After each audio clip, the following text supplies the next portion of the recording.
So, so I can remember those good days of elementary school. You know, those stress-free days.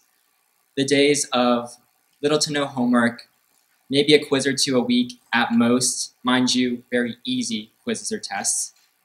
And most importantly, the 30-minute recess, the 1 hour extended recess, and the hour and a half extended recess. But times have changed since then, and I'm 16, I'm a sophomore, I'm about to finish my sophomore year in high school, and I'm now growing up in a much more different world than the happy world that I grew up in when I was in elementary school. I'm growing up in kind of a demented world, a world where school is out to get you, where you're bombarded with assignments nearly every day, where you're subject to quizzes and tests, and in addition to that, you must balance schoolwork, academics, extracurriculars, family life, a nice social life. And as a result, much like many of my peers, I'm receiving little sleep every night. In fact, earlier this year, there was a night where I received no sleep at all. That's right, I pulled my first successful all-nighter. But this was my first successful all-nighter. There were 3 times in the past where I had attempted to pull an all-nighter, but failed miserably in doing so. Now, why did I fail? What caused me to fail? Why couldn't I stay up the entire night these 3 times? Well, that's what I'd like to share with you right now. So, let's do attempt number 1. 8th grade. So, I get home at around 8 p.m., 9 p.m., something like that. Get my homework around 9. And, I'm just not motivated to do work. I look at the work in front of me and it's not stuff I'm interested in, it's not subjects I'm interested in, so there's no motivation. In addition, I encountered a big problem. My Wi-Fi sucked that night. Like, it was terrible. A Google search that would normally take less than a minute to complete, or less than a second to complete, was now taking 3, 4, maybe 5 minutes. Essentially, my search engine went from looking something like this to looking something like this. Soon to be much bigger.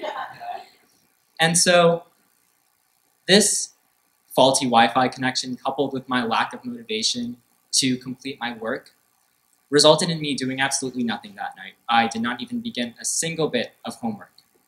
Instead, guess what I ended up doing? You got it. Scrolling through Google Earth for 5 hours. Hey, at least it was somewhat educational. So that was my first all-nighter attempt. It ended before it even began. Let's move on to attempt 2, a bit more successful, but still unsuccessful.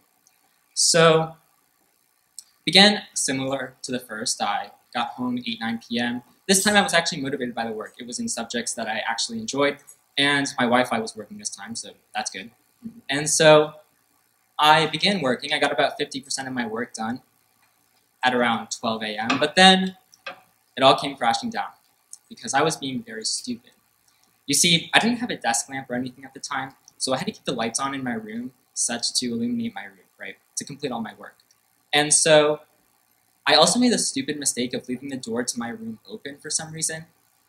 Unfortunately, the door to my parents' room was also open, so all of that light in my room began to flood into that of my parents. That was enough to wake my mom up. She very rudely came into my room. She barged in. I was listening to music while working, so I didn't even see her come in. And just out of the blue, I see my mom over my work, and she's like, "What are you doing?" I'm like, finishing homework. I told you to go to bed 2 hours ago. What are you doing? I'm sorry, I need to finish this for tomorrow. Nope, you're going to bed. She closed my laptop, made me turn it off, all papers away, and then I had to go to bed. That sucked. And it never occurred to me to, just like wait just enough for my mom to like go to bed, like wait for her to fall asleep back again and just like get up and like, continue working. That never occurred to me. So that was a failure. All right, number 3. 9th grade. All right, so this one I thought I had in the bag, but it failed. So it started the same way as the previous 2. I began at around 8, 9 p.m. And I stayed up, and luckily I had bought a desk lamp a few weeks earlier, So like, it wasn't like my parents could see me. I could keep all the lights off in my room, and the only thing that I could see was my desk, which is what I needed to see, so that went well. And then, so up until 2 a.m., I thought I had it in the bag. But then, what I didn't know was that at around 2 a.m., your body begins to produce a hormone that we call melatonin. It looks something like this. Oh, sorry, wrong picture. Something like this. And it essentially tells your body to go to bed. It causes a bunch of sleep-induced effects. It tells you to go to sleep, causes your eyes to droop, causes you to get headaches, causes you to become very sleepy. As you can see, it's most active at around 2 a.m., so that's when you really begin to feel sleepy. And that's what happened to me. I began to feel very sleepy at around that time, and I simply couldn't do it. And a bit of context, this was during the winter time, so I was pretty freezing at my desk, and so right next to my desk is my bed. So I was sleepy, I was cold, and right there, that was my bed. It was warm, cozy, and I thought just for maybe 5 minutes I could get under the covers and just like, relax, take a short break. And that's what I did. I went under my covers for what seemed like 5 minutes. When I woke up, it was 7:30 a.m. That failed. All right, and lastly, the successful one. This happened earlier this year. So everything went to plan, everything went well. Good search engine, motivated to do work, parents didn't interfere, got through it. I was able to somehow overcome melatonin. I think this was closer to the spring or summer, so it wasn't as cold, so I never went into my bed.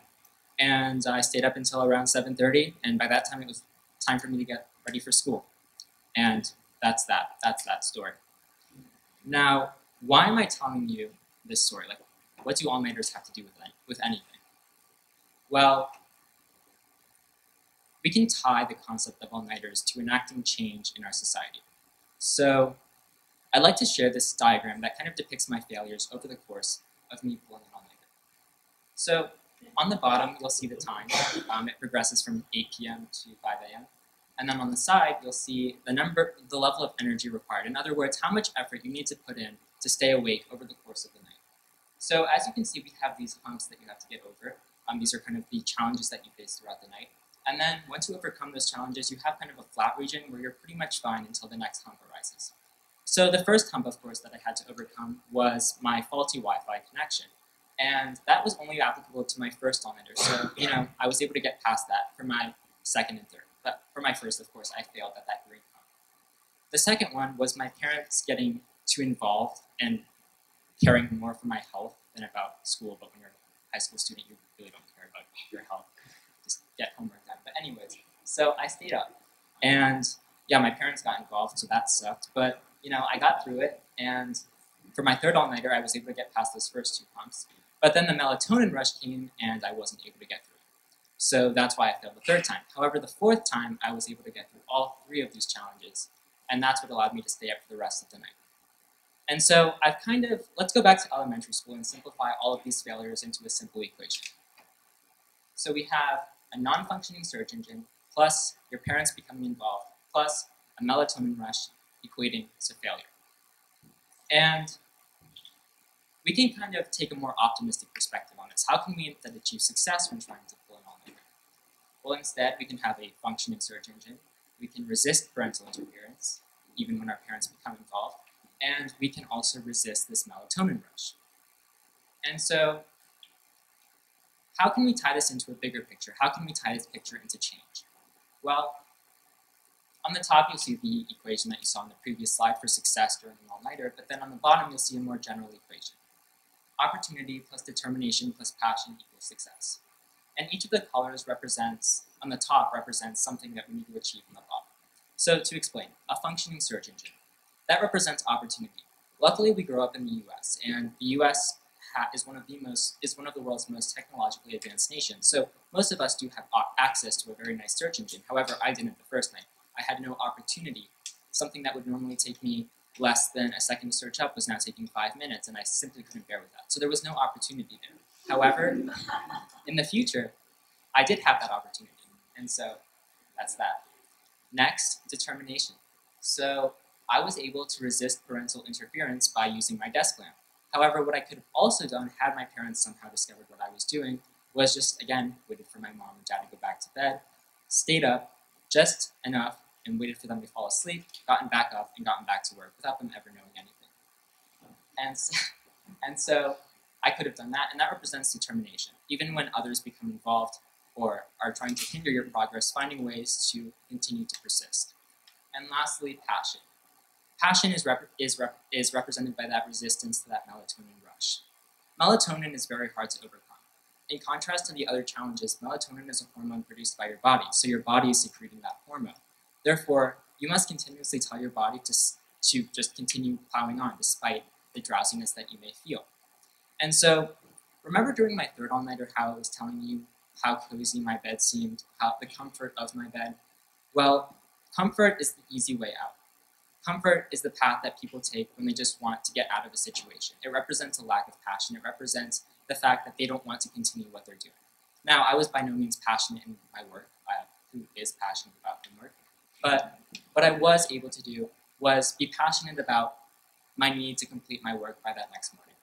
And that's what I did, and that's what contributed to passion.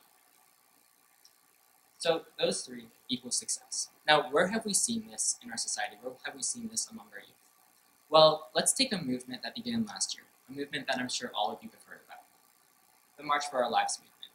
Now, unfortunately, this movement was started by a very tragic situation, the death of 17 innocent high school students at Marjory Stoneman Douglas High School in Florida. Now, how did the students who began this movement apply this equation to their movement? Well, first, opportunity. Don't get me wrong, the shooting was very, very tragic. However, what it did do was allow the students at the school to stand in the spotlight. The entire nation felt sympathy for the school. Lawmakers on Capitol Hill began to actively discuss gun violence and how we can take the efforts to curb gun violence. So, because of this shooting, the entire world suddenly knew about a high school that none of us had ever heard about before, Marjory Stoneman Douglas High School. That window of opportunity was enough to set a flame that would enact or continue to move this movement forward. Next was determination. Now, there's this notion in today's society that youth can't do much. They can't get things done, that everything should be left to adults. But how can that be true if in 20 years, adults will be old, wrinkly, sorry about that, and the youth of today will be taking over the world? And so that represents determination. Despite what adults may tell us, despite what the adults told the students who enacted this movement, they continue to persist in their goals. And lastly, passion. These students received numerous attacks for what they were doing, death threats, personal attacks, and it got very, very concerning. Local law enforcement has to get involved. It was a very scary situation for these students. But they didn't take the easy way out. They didn't just stop their movement and go back to the comfort of not becoming involved, of not being subject to these threats or whatever attacks that people may have towards them. They decided to persist. No matter how dangerous it was for them, no matter how much of a threat it posed to their personal security, to their family security, they continued to persist. And they did that out of passion. And that's what enabled the success of the March for Our Lives movement. And so there's one last thing I'd like to point out. So since pulling that all-nighter earlier this year, I've kind of been wondering as to whether it was truly successful. Because after my all-nighter, I began to feel all of these post-all-nighter effects. At school that day, my eyes were drooping. I couldn't stay awake in class, not to mention how boring my subjects were that day. And I simply couldn't stay awake, and that was because I hadn't planned how I was going to be able to establish myself, how I was going to be able to stay awake for the rest of the day after that all-nighter. Now, most people would suggest an easy solution to this: caffeine. But what does caffeine really do? What does that caffeine look like on a graph? Well, that pink dashed line represents caffeine, and as you can see, the red line represents those post-all-nighter effects. And what caffeine really does to you is just cause you to suddenly have a bunch of energy, more energy than you need, and then after maybe 2 or 3 hours, you kind of just crash, and you can't recover from that. You can't regain the balance, the threshold that you need to maintain to stay awake. So in the end, you're left off worse than you began. However, what can we do to prevent this from all happening in the first place, to predict future change? Well, of course, we can predict change. We can predict what could happen to us if we were to stay up the entire night. And before the all-nighter even begins, we can kind of predict where we're going to be after the all-nighter, how we'll feel, what we'll be doing, and as such, develop the necessary strategies to curb any negative effects that may result from the all-nighter, for example, falling asleep in class. And this is especially applicable to youth movements, when youth want to enact change. Now, most youth movements, unfortunately, end after maybe a month. We kind of start hearing about it after a month. But a lot of youth movements, particularly the March for Our Lives movement I was talking about earlier, have shown much greater success. They've been able to create a ripple effect because they've been able to predict change more than other movements. And even still today, we hear gun violence in our news, we hear politicians talking about it.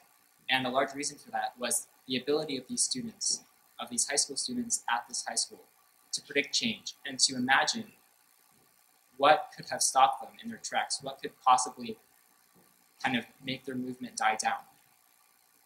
By predicting these changes, these students were able to create a ripple effect in society. And that's what made them so successful. So there's a revised equation that I'd like to bring up. Opportunity plus determination plus passion plus predicting change equals success. Of course, opportunity, it can either be provided to us or the youth of today can make their own opportunities. They can find opportunities for them and take action for them.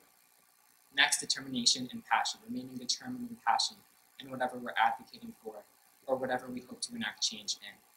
And lastly, predicting change, making sure that our movements are not applicable only to today, but to the future, to make sure that our movement can be applied to not only our country or our community, but the entire world and the communities of every single person in this world. By applying this simple equation, the youth of today can enact change. We won't be stopped by parents or adults. We won't be stopped by people trying to stop us in our tracks. Instead, we'll be able to enact that change. We'll be able to empower leaders to take action for tomorrow. And eventually, we'll become so good at this that we won't have to restrict it to certain periods of the day, as all-nighters are. We'll be able to do this so often. We'll be able to do this so routinely that we'll be able to enact change at any time, as we should be doing in the future. And eventually, we'll be able to enact change so powerful that our society, both adults and our youth, will be able to return to those good days of elementary school.